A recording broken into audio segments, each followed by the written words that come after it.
Hello everyone, nandito po tayo ngayon sa onion farm ni Sir Artemio Asuncion ng Barangay Pesa, Bungabon, Nueva Ecija.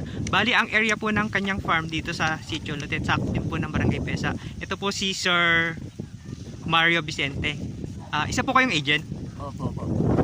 Sir, magkano na po ang presyohan ng sibuyas ngayon? Ang regular na bilihan po ngayon ay 85. 85 peaks. Kasi pag kukuha po tayo ng 90, kawawa naman po yung buyer kasi ang pasahan lang ay 90.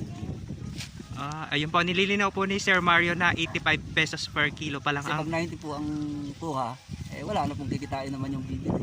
Yun nga po, para ang nangyayari po, ano lang, bigayan para po may kita yung buyer, may kita din po yung...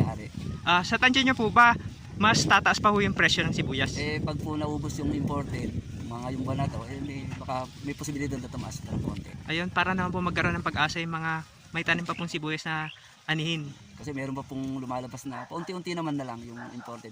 Sana nga po wag nang bigyan ng permit ulit yung susunod at kawawa naman po ang farmers ng Bungabon at saka ng ibang mga lugar. Yun nga po. Yun din po yung mga pinapanawagan ng mga ibang farmers para naman magkaroon po sila ng sapat na kita. Kasi ang mahal po ng mga fertilizer, yung mga seeds po na ginamit sa pagtatanim ng sibuyas. Opo nga. Yun nga po yung fertilizer natin masyado ngayon masyado nang mataas. Pati yung mga laso na ginagamit sobrang taas na. Kaya kumisa pagkakonti ang ani, hindi na nagkakaroon ng kita yung mga farmers dito sa Bungabon.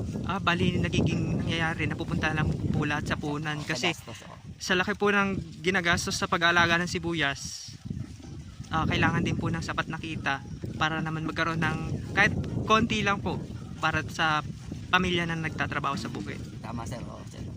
Yun lamang po at maraming salamat. Sige po. Salamat.